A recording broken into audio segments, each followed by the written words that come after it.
Juste avant que la vidéo commence, tu dois absolument savoir que tu peux récupérer une formation gratuite Assure ton bull market comme un pro et en plus de ça un accès VIP au contenu exclusif.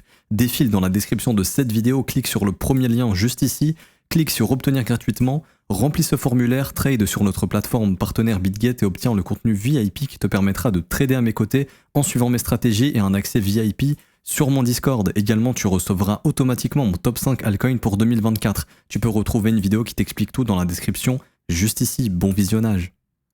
Bonjour à tous, j'espère que vous allez bien. On se retrouve pour le brief du vendredi 15 mars 2024, dernier brief de cette semaine. On se fera un point Bitcoin, Ethereum et également vous avez choisi en commentaire d'analyser RSR, donc on va le faire aujourd'hui. Et je remets en jeu Solana qui est beaucoup revenu et contre Sui qui peine un petit peu à passer. Mais c'est à vous de choisir pour l'analyse de lundi entre Solana et Sui. Donc soit Sol ou Sui en commentaire et le gagnant je l'analyserai. Alors le Bitcoin, bon, on commence dans le vif du sujet. Je pense que la correction est là. De toute façon, elle est déjà dans le graphique. Ici, on en parle depuis quelques temps maintenant, depuis que le marché justement a du mal à casser définitivement les sommets. Justement, on estimait qu'il y avait un peu trop de liquidités qui commençaient à s'accumuler sous ces creux et cette trendline est en train d'être rompue. Donc, le marché est en train d'aller déclencher ces zones de stop et de liquidation. Alors, il n'y a pas forcément de raison X ou Y pour laquelle le Bitcoin descend. Si vous découvrez le marché de la crypto, c'est pas parce qu'il y a un tel qui a vendu énormément, c'est pas parce qu'il y a une mauvaise news, c'est pas parce que je ne sais quoi. Non, c'est parce que on a eu un excès de spéculation sur les contrats dérivés. J'en ai fait un short hier, j'en parle depuis plusieurs jours, dans lequel on a des fundings qui sont assez élevés. Donc pour ceux qui ne savent pas ce qu'est le funding, c'est un petit peu un indicateur qui nous indique est-ce que le marché sur les dérivés est très surchauffé ou pas.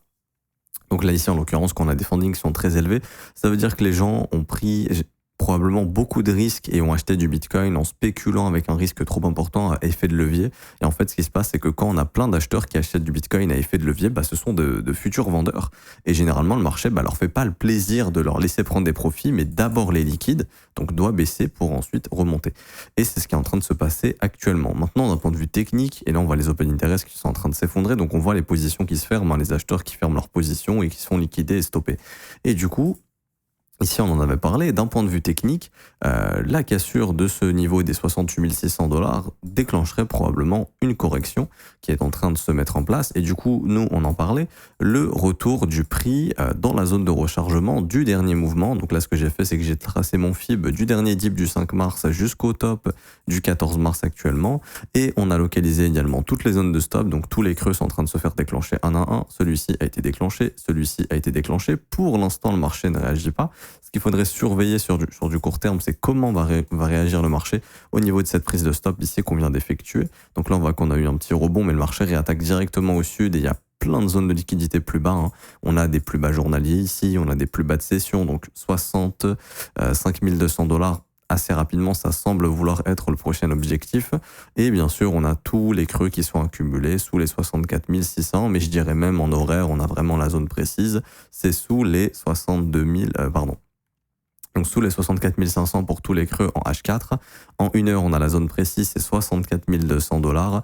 Et voilà, donc retenez bien 64 200, 64 500 à peu près comme zone de prix. Le marché risque d'y revenir s'il n'arrive pas à réagir au niveau de ces creux. Pour l'instant, ce n'est pas le cas. Prochain creux, ce sera les 66 100. Si on n'arrive pas à réagir, je pense qu'on ira récupérer tous les stops, tout simplement, dans la zone de rechargement, donc entre 64 500 $ et 62 300 $. Également, vous vous souvenez, en daily, on en avait parlé, le fait d'être venu chasser les stops ici, c'était plutôt positif, qu'on ait tenu l'imbalance, et du coup, tant que ce support est maintenu, à mon avis, la direction reste toujours haussière, donc ça j'en ai parlé aussi, mais ce gros bloc ici que vous voyez, 62 500, 60 000 $, voilà, c'est aussi une zone à surveiller. En fait, ce qu'il faut comprendre, c'est que le Bitcoin, s'il descend, va pas forcément s'arrêter à 64 300, parce qu'il y a les stops, etc. On peut mécher un peu plus. Ce qu'il faut comprendre, c'est que ce marché, en théorie, n'est pas censé aller plus bas que les 59 100 $ de notre correction précédente. Pour maintenir ce dernier creux ascendant ici, ok, c'est important. C'est important pourquoi ? C'est important pour garder la dynamique haussière. Parce que si jamais ce creux cède ici, on risque d'avoir un retracement plus profond et là, on peut carrément aller s'attaquer à ces imbalances haussières qui, normalement, sont des supports très forts. Les acheteurs ici ont explosé les vendeurs, donc si on doit bien avoir une zone qui doit tenir en support, c'est toute cette zone. Et en théorie, ça a déjà été testé. Enfin, une partie de cette zone a déjà été testée. Les stops ont déjà été déclenchés. On est parti faire de nouveau plus haut. Donc, normalement, ce creux est un creux qui doit être défendu par de la smart money, c'est-à-dire des institutions, des grosses baleines, etc. On n'est pas censé aller sous ce creux. Si on y va, c'est vraiment qu'il se passe quelque chose dans la dynamique et on pourrait potentiellement avoir une correction plus profonde, mais surtout, peut-être commencer à rentrer dans une tendance baissière. Donc ça, c'est pour ça qu'il faut surtout pas aller sous ce creux. Mais par exemple, revenir tester le support de la déviation, c'est tout à fait possible et on voit que c'est ce gros bloc, hein, vraiment je donne une grosse tranche, mais 60 500 $, 63 000 $, voilà, c'est une grosse zone sur laquelle le marché peut venir et normalement il est censé trouver du support pour relancer quelque chose d'haussier. Donc voilà, je pense qu'on est dans la correction. Un bon indicateur, c'est de regarder les fundings. Les fundings sont toujours à 0,03. Généralement, quand il y a une bonne correction, on a un funding qui va dans le négatif parce que les gens sont tellement fait liquider que c'est très très court, hein, mais grosso modo, il y a un switch au niveau du funding, on est temporairement négatif, donc là ça se voit peut-être pas en 15 minutes, mais je pense que ça a dû se voir, peut-être sur TRDR, on va le voir. Sur ce mouvement, on était revenu à 0,01 ici, 0,0, 0,01, ouais, donc on n'est pas passé négatif, mais on a vraiment eu un reset ici au niveau du funding. Et également les altcoins qui, pour l'instant, ont toujours un funding qui est assez élevé. Et juste ici, on va voir ça. Mais là, quand je regarde le funding des alts, ici, donc là, ça va me donner le funding de toutes les altcoins. Je vais juste lui dire de retirer Bitcoin et Ethereum. Sur les altcoins, on est toujours sur un funding de 0,06 et aussi les altcoins, c'est un bon indicateur et généralement, un bon nettoyage de marché, c'est un funding qui vraiment repasse proche des 0,01, voire peut-être même repasse à 0,0. Généralement, c'est un très très bon indicateur. Donc ouais, funding encore un petit peu élevé, donc beaucoup de spéculation sur le Bitcoin, beaucoup de spéculation aussi sur Ethereum, un open interest qui a explosé là ces derniers jours. En 10 jours, on est passé de 38 milliards à 52 milliards, c'est énorme. Les gens vraiment se sont surexposés à levier. Donc là, c'est le moment de la correction. Donc voilà, au minimum, je pense 64 800, ça nous attend. Après, le support des 60 000, 62 000. Et pour moi, faut pas toucher ce creux. Si ce creux est pris également, ça commence à devenir un peu bizarre et ça pourrait même retracer plus, pourquoi pas dans les 55 000, 52 000 $. Donc ce serait la première grosse correction. Après voilà, dans le pire des scénarios, si jamais un premier arrêt c'est toujours un bon ami. Ici, je vais vous montrer le niveau. Hein. Si vraiment on a une grosse correction, imaginons voilà, c'est la grosse correction. Un retour dans les 51 000, c'est pas à exclure, mais ça me paraît très profond honnêtement. Mais si jamais on commence à perdre ce creux, je peux me dire qu'on peut commencer à envisager la première grosse correction du Bitcoin. Il faut savoir que ces corrections arrivaient en 2017 et qu'à chaque fois, elle était sur le premier arrêt. Je vous montre ça rapidement pour les débutants. Ici, pour les nouveaux, même les avancés, mais qui n'ont pas trop connu cette période. Mais 2017, c'était un bull market différent de 2021. Il y avait souvent des corrections, donc peut-être que celui-ci, ce sera la même chose. Mais à chaque fois, on s'arrêtait au 38,2. C'est-à-dire que vous prenez votre Fibonacci, vous le mettez au bottom, ok ? Et vous prenez ici n'importe quelle correction, vous verrez qu'elle s'arrêtait à 38,2 ici. Donc là, 38,2, voyez, on a méché légèrement dessous, mais le niveau a été maintenu. Ensuite, grosse correction, on est venu chercher 38,2 parfaitement. Grosse correction, on est venu chercher 38,2 parfaitement. Ici, grosse correction, hop, 38,2 parfaitement. Grosse correction, 38,2 parfaitement, etc., etc., etc. Ok ? Donc c'est un niveau extrêmement important. Donc si jamais on est dans notre première grosse correction, 38,2 risque d'être un niveau à 51 000, mais là, honnêtement, c'est surspéculé pour l'instant.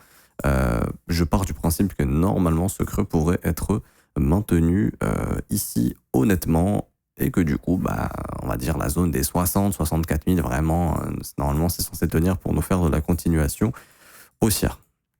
Pas plus de choses à dire pour Bitcoin, donc je vais juste repasser sur le bon template. Voilà.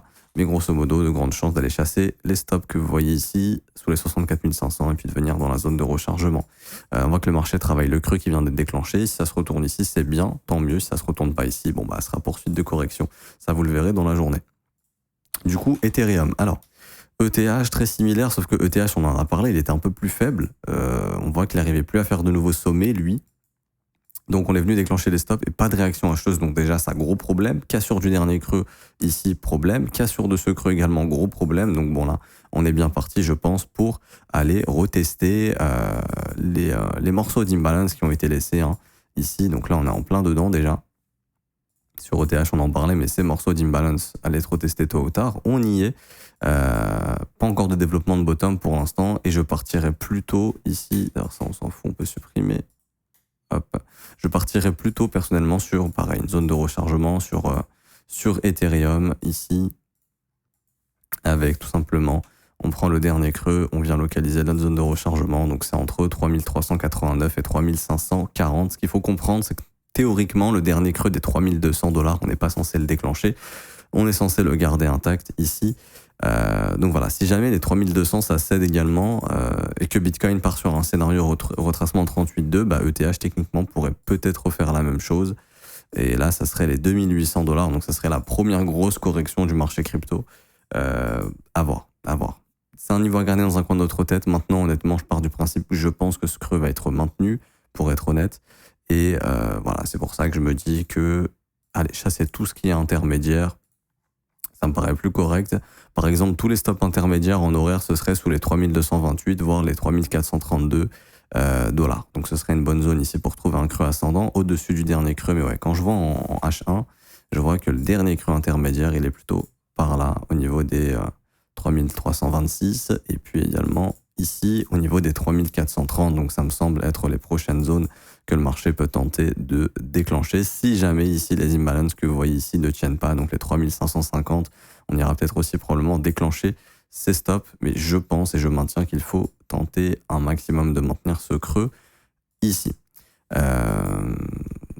Ok, je pense qu'on est bon sur ETH également, donc petite vigilance et faut laisser le marché corriger, hein, puisque les gens ont un petit peu fait n'importe quoi sur les contrats dérivés. J'en parlais aussi sur Twitter, quand on était aux environs des $74 000, quelque part par là, 73 500, où je voyais justement, on avait parlé en brief aussi, hein, où les fundings faisaient que de monter, les gens étaient en mode on achète avec du levier. Ça, c'est très dangereux, hein. C'est très très dangereux. Niveau order flow sur ETH, ça dit quoi? Funding 0,05, toujours, ça c'est le premium. Funding 0,03, toujours assez élevé, 0,01, voire même négatif, ce serait un peu mieux. Ça voudrait dire qu'on a bien reset. Maintenant, là, les open interest sont bien en train de tomber, donc les gens sont bien en train de vendre leur position acheteuse, c'est plutôt cool. Maintenant, voilà, tant qu'on voit pas de signe de force sur le prix, il faudra s'attendre à ce que ça puisse retracer au minimum dans la zone de rechargement, comme on l'a montré tout à l'heure. Et puis, si jamais ça pousse bien, sous les 3430, voire même sous les 3326, mais tout en essayant de maintenir le creux des $3200.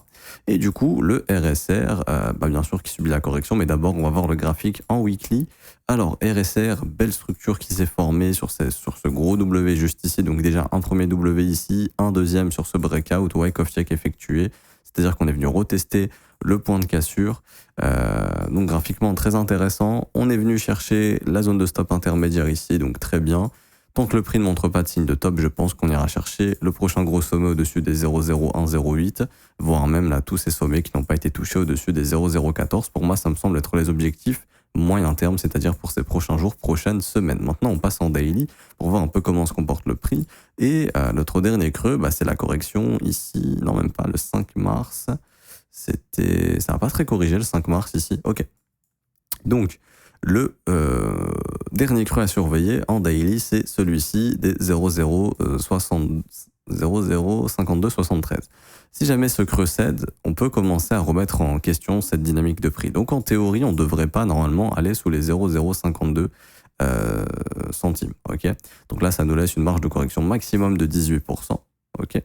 En revanche, si on y revient, là, ça commence à devenir un peu bizarre et on viendra en fait combler plus d'imbalance. Du coup, ici, je vais essayer de passer au 5 mars, le plus bas de la correction. Et ça voudrait dire qu'on va venir dans la zone de rechargement du plus bas de la correction, donc entre 0,046 et 0,053. Honnêtement, ça dépendra beaucoup de la correction du Bitcoin. Également à surveiller, bien sûr, les 38,2 du mouvement entier. C'est un très bon niveau pour poser quelques petits buy limits si jamais on y revient. Donc là, en l'occurrence, c'est autour du dernier creux. Donc franchement, gros cluster pour moi, les 0,055, c'est un énorme cluster à tenir en théorie.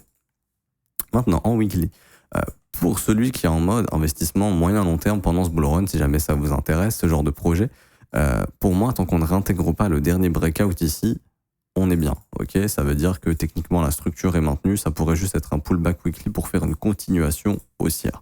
Donc d'un point de vue moyen-long terme, pour moi, 0,035, 0,039, tant que c'est maintenu, c'est plutôt haussier sur du moyen-long terme. Maintenant, si jamais cette zone est réintégrée, honnêtement, ça pue, et là, ça sera un nouveau pullback qui sera déclenché, et le marché continuera d'aller de plus en plus bas. Donc ça, il faudra faire attention. Également, je crois qu'en commentaire, ce qui était demandé, c'était la tokenomics. Je ne sais pas si je vais pouvoir la récupérer. Je vais essayer de voir ça. Normalement, ou potentiellement, oui. Alors, ici. Tokenomics, je crois qu'elle est terminée. Ouais, tout ce qui devait être dilué a été dilué, en tout cas de base, ici. Après, il n'y avait pas d'infos sur la team, partnership, foundation, etc. Mais ce qu'il faut savoir, c'est que RSR, malheureusement, c'est un projet qui est arrivé quand? Qui est arrivé en 2021, je crois, si je dis pas de bêtises. Ici, ça a été listé en 2020, ça a été listé. Et ce qu'il faut savoir, c'est qu'il y a des ventures. Donc des ventures, ce sont des fonds qui sont montés pour pouvoir investir dans des projets avant leur sortie. Parce qu'en fait, les projets cherchent des investisseurs. Et en fait, il y a ce qu'on appelle des seed et des private. Donc vous pouvez investir avant la sortie du projet. Et on voit par exemple que RSR, ceux qui ont investi en seed, ils ont levé donc 4 960 000 $. Ils ont pu investir à 0,0004. Ensuite, il y a la private, ils ont pu investir à 0,002, etc., etc. Donc, il y en a plein qui ont pu investir avant la sortie du projet. Et parmi ces gens-là, par exemple, il y a Harrington, XRP Capital, c'est un gros venture. Il y a Coinbase Ventures, c'est l'un des plus gros ventures. Donc, en fait, eux, ce qu'ils ont fait, c'est que une fois que le projet est sorti, ils ont attendu de récupérer leur token. Donc, c'était 6 mois après le lancement du mainnet. Ensuite, ils ont eu 25% à la sortie du projet, puis ensuite ils avaient 25% tous les mois. Donc franchement, ça, en termes de tokenomics, c'est rare de voir ça. Et ceux qui avaient jeté en public ici, ils avaient 100% unlock. Donc en fait, ce qui s'est passé sur RSR, c'est que les ventures ont fait que dumper pendant le bear market parce qu'ils ont eu tellement de tokens et ils l'ont eu tellement pas cher, ils étaient peut-être en x100 ou plus, peut-être même proche du x1000, qu'ils ont dumpé des centaines de millions de dollars pendant le bear market. Et là, en fait, c'est un projet, pour moi, je pense, qui probablement reverra pas d'ATH un jour. Parce qu'en fait, ça a été une hype en 2020 où il y a des ventures qui ont acheté, qui ont fait que dumper. Et je pense que ces ventures n'en ont plus rien à foutre. Et je pense que le marché a changé de narratif et cherche de nouveaux projets. Donc, c'est un projet qui n'intéressera plus. Donc, ce genre de projet en bull run, généralement, ça va pas plus haut que les 38,2. Après, je peux totalement me tromper, bien évidemment. Mais voilà, c'est l'information que je regarde quand je vois qui a investi dedans. Je pense qu'ils ont juste dumpé la location qu'ils avaient chopée avant la sortie du projet. Ça a pumpé, ils ont récupéré leur token, ils ont tout dumpé pendant le bear market en plus de x100. Et je pense que maintenant, ils s'en foutent du projet. Ils ont déjà été investir ailleurs, ils cherchent de nouveaux narratifs. Je doute que RSR soit un narratif qui peut intéresser. Ici, Asset Management, Financial Services, franchement, c'est pas un narratif incroyable. Donc après peut-être ça fera un ATH, mais ça me paraît trop léger pour être un nouveau narratif qui intéresse. Bon, maintenant si jamais ça performe bien, pareil, grosse zone de stop ici qu'on viendra déclencher au-dessus des 0,022. Ensuite, il y a pas grand chose jusqu'au premier arrêt au-dessus de ce sommet, donc entre 0,046 et 0,040. Et puis si jamais ça casse 38,2, là vraiment c'est une très bonne performance et ça ira probablement chercher la RLZ short, mais avant ça viendra chercher tous les stops accumulés au-dessus des 0,061. Mais est-ce que ça a le potentiel de récupérer autant de jus, sachant que c'est pas le narratif qui intéresse le plus? Ça m'étonnerait beaucoup. Après, encore une fois, à voir, je lis pas l'avenir. Mais généralement, ce genre de projet qui n'arrive pas trop à se reprendre, bon là ça se reprend légèrement, mais c'est pas non plus exceptionnel. Par exemple, Solana, c'est un projet qui a été dumpé par des ventures. C'est un projet qui est sorti, qui pouvait être acheté à des prix, mais sous les 10 centimes, je crois. C'est monté jusqu'à plus de $260. Pendant le bear market, il y a des ventures qui ont fait que dumper le projet, mais ça s'est repris. C'est-à-dire que ça intéresse toujours ces ventures qui ont investi dedans. Ils estiment que c'est toujours un gros projet. Mais en revanche, par exemple, RSR, est-ce qu'ils estiment que c'est un gros projet, c'est une grosse pointure, comme on dit? Pas du tout. Ça a un peu performé, mais c'est pas comme Solana qui est déjà ici. Donc voilà, c'est ce qui m'invite à penser que RSR, ça fera probablement pas d'ATH. Après, c'est un bon trade potentiellement pour aller récupérer, je pense, au moins au-dessus des 0,023. Donc il y a quand même de la performance à pouvoir récupérer peut-être un x4, x5, quelque chose comme ça. Mais voilà, ce sera pas le projet du siècle, à mon avis. Donc je m'arrête ici pour aujourd'hui. J'espère que ça vous aura plu. Si c'est le cas, n'hésitez pas à laisser un pouce bleu, vous abonner si ce n'est pas déjà fait. Également, vous avez une formation gratuite qui vous attend en commentaire épinglé de cette vidéo. Obtiens ta formation et accède au VIP gratuitement pour trader à mes côtés. C'est le premier lien. Vous cliquez dessus, il n'y a rien à payer, c'est 100% gratuit. Vous remplissez le formulaire, ça vous prend 2 minutes. Ensuite, si vous voulez avoir accès au VIP, c'est 100% gratuit également. Il y a une deuxième vidéo qui vous explique tout. Tutoriel rejoindre le VIP gratuitement. Le VIP, c'est des vidéos de formation, du contenu exclusif, des vidéos exclusives. Par exemple, j'ai sorti une vidéo pour les VIP mercredi ou mardi, je sais plus, en les prévenant justement potentiellement de cette correction et comment acheter le dip sur les altcoins, comment bien localiser ses entrées, etc. Donc là, la correction est en train de se mettre en place. Donc ils étaient un petit peu préparés à cette correction. Donc ça, c'est gratuit. Vous pouvez nous rejoindre, je vous ai tout expliqué. Et puis également, pour ceux qui veulent rejoindre l'école, c'est un abonnement payant. Bien sûr, j'avais vu aussi la correction avec les élèves. Vous vous formez à mes côtés tous les jours. Du lundi au vendredi, on analyse les marchés ensemble. J'analyse vos crypto-monnaies, on trouve des crypto-pépites. Également, on fait des watchlists à surveiller. Également, justement, quand il y a des corrections à venir, on essaie de s'y préparer un maximum. Donc, c'est ce qu'on faisait ces derniers jours. Et également, je réponds à toutes vos questions et je vous aide dans votre trading quotidiennement. En plus de ça, vous avez une formation de 19h dès que vous rejoignez l'école qui vous est offerte. Analyse technique, analyse fondamentale, order flow, psychologie de marché, créer vos propres plans, développer votre profil de trader et comprendre votre profil de trader. On apprend tout ça dans la formation. Ça commence à partir de 49 € par mois. C'est sans engagement. Vous pouvez annuler le renouvellement quand vous le souhaitez. Et vous avez aussi les offres 3 mois, 6 mois et 12 mois qui ont des réductions. On a actuellement jusqu'à 36% de réduction sur l'offre annuelle. Vous serez bien encadré dans un bon environnement. N'hésitez pas à nous rejoindre. Pour rejoindre l'école, c'est le 4e lien en commentaire épinglé, école.letronfzco.com, et ensuite vous pourrez choisir votre abonnement et immédiatement vous aurez accès à l'école, donc à la formation sur notre site et au Discord pour échanger avec nous tous les jours et aussi pouvoir assister au brief tous les jours du lundi au vendredi à partir de 7h du matin, mais c'est disponible en rediffusion pour ceux qui ne sont pas là pour le direct. Je m'arrête ici, bon week-end à tous, on se retrouve ce week-end pour une vidéo et on se retrouvera du coup lundi pour un prochain brief. Ciao ciao.